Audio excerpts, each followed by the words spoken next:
Hello everyone, मैं हूं doctor प्रांजल राठी और आज मैं आपसे बात करने वाला हूं क्यों आपको आईएनआईसीटी देना चाहिए अगर आप नीट पीजी की तैयारी कर रहे हैं। मतलब अगर आपका मेन फोकस नीट पीजी भी है, स्टिल आपको आईएनआईसीटी एग्ज़ाम देना चाहिए।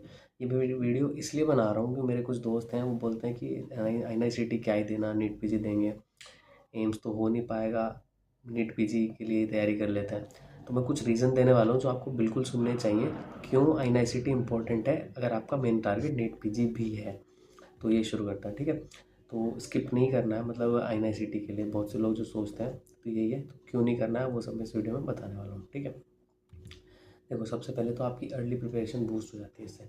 मतलब अगर आप आईएनआईसीटी नवंबर वाला देंगे और आपका मार्च या फिर मतलब मार्च में तो अब नहीं होता एग्ज़ाम, जून जुलाई में भी एग्ज़ाम है, तो आपको काफ़ी मंथ्स मिल जाते हैं बीच में प्रिपरेशन के, और तब तक नवंबर तक आपका एक साइकिल जो है कंप्लीट हो जाता है। उसको भी अगर छोड़ देते हैं, अगर हम अभी की बात करें, जैसे मई में है, 17 मई को हमारा आईएनआईसीटी है और 15 जून को नीट पीजी का एग्ज़ाम है, तो इसके बीच में भी हमको 28 डेज़ मिलते हैं। और अब से अगर आप आईएनआईसीटी के लिए पढ़ोगे तो आपका एक साइकिल या फिर एक रिवीजन जो है तब तक ख़त्म हो जाएगा।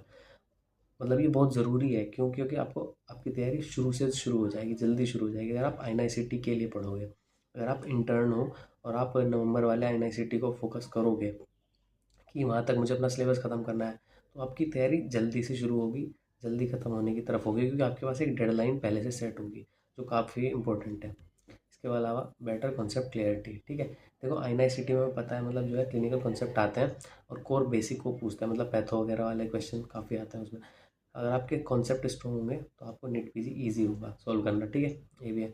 तो यही है कि कॉन्सेप्ट क्लियरिटी अगर होगी तो आपकी जो है स्ट्रेंथ जो है अच्छी रहेगी और ओवरऑल प्रिपरेशन आपकी अच्छी हो जाएगी, ठीक है। इसके अलावा रियल एग्ज़ाम प्रैक्टिस, देखो आप कितने भी जीटी दे लो, ठीक है, लेकिन जो रियल एग्ज़ाम में प्रेशर होता है, रियल एग्ज़ाम जो होता है वो अलग ही होता है। कभी भी जीटीएस जो होते हैं ना, वो रियल एग्ज़ाम को रेप्लिकेट नहीं कर पाते हैं। तो आप जो है एक्चुअल एग्ज़ाम को के प्रेशर को फेस करोगे, ठीक है। टाइम, स्ट्रेस मैनेजमेंट और 200 एमसीक्यू लाइव जो आप करोगे, उससे काफ़ी हेल्प मिलती है आपके नेक्स्ट एग्ज़ाम के लिए।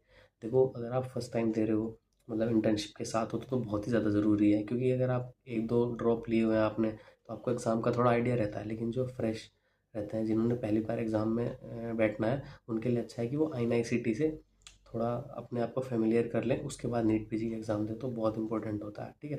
नीट पीजी का जो डे होता है वो आपके लिए ईजी हो जाता है आईएनआईसीटी देने से। उसके अलावा बैकअप अपॉर्चुनिटी, देखो अगर नीट पीजी अच्छा नहीं हुआ, आईएनआईसीटी है, फिर उसमें आप एम्स, पीजीआई, निम्स मतलब जा सकते हो। मुझे पता है कि सीट काफ़ी लिमिटेड होती है और उसमें आपको बहुत अच्छी रैंक लानी होगी वहाँ पे जाने के लिए, बट स्टिल एटलीस्ट आपके पास ऑप्शन तो है ना। ऑप्शन होना बहुत ज़रूरी होता है। इसके अलावा आपकी जो वीकनेसेस हैं वो आप जल्दी पहचान लोगे। देखो, आईएनआईसीटी का रिज़ल्ट जो है ना, आपकी रियल प्रिपरेशन को थोड़ा बताएगा।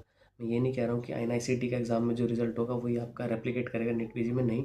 लेकिन आपको थोड़ा कॉन्फिडेंस आना है, नहीं आना है, आप किस में वीक हैं, आपको क्या मिस्टेक जो आपकी सही करनी है, वो आपको पता चलेगा नीट पीजी से पहले। तो ये बहुत ज़रूरी है। इसके अलावा कॉन्फिडेंस बूस्टर तो होता ही है। अगर आपकी एवरेज परफॉर्मेंस भी है तो आपको लगेगा कि हाँ, मुझे कुछ आता है, इतने लोगों से तो आगे हूँ, मेरी इतनी रैंक आई है, तो ठीक है, कहीं ना कहीं तैयारी सही चल रही है। थोड़ा कॉन्फिडेंस भी बूस्ट करता है, ठीक है। एग्ज़ाम रेडी हो जाते हो आप कुछ महीने पहले ही नीट पीजी से। कुछ महीने मैंने इसलिए लिखा है क्योंकि मैं इसमें नवंबर का एनआईसीटी भी लेके चल रहा हूँ। और अगर आप 17 मई का ये वाला जो एनआईसीटी है, इससे भी आप देखें तो एक महीना है, एक महीने में आप एक या दो रिवीजन तो आराम से कर सकते हो।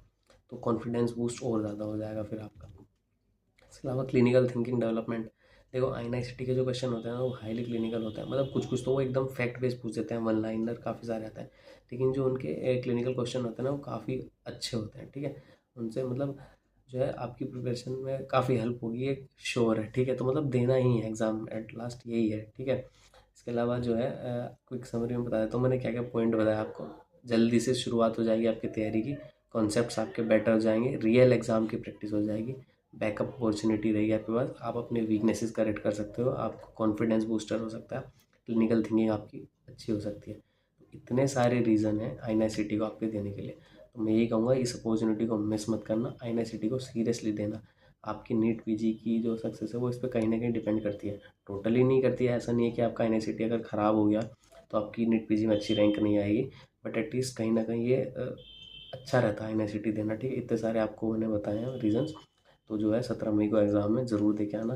एग्ज़ाम फॉर्म्स तो अब शायद बंद हो गए हैं, लेकिन अगर आपने भरा है, कभी कभी ऐसा होता है ना कि एग्ज़ाम फॉर्म भर दिया है लेकिन फिर भी नहीं जा रहे हैं एग्ज़ाम देने, ऐसा मत करना। अगर भरा है तो एग्ज़ाम देने ज़रूर जाना और थोड़ा सीरियसली देना।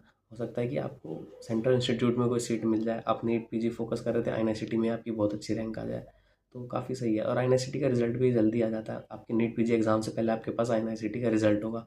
हो सकता है कि आपकी इतनी अच्छी रैंक आ जाए कि आपको नीट पीजी का फिर एग्ज़ाम ही ना देना पड़े।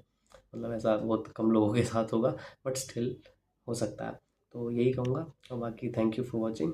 अगर आपको कोई डाउट हो नीट पीजी आईआईसीटी से रिलेटेड तो आप मुझे कमेंट कर सकते हैं। ठीक है, थैंक यू।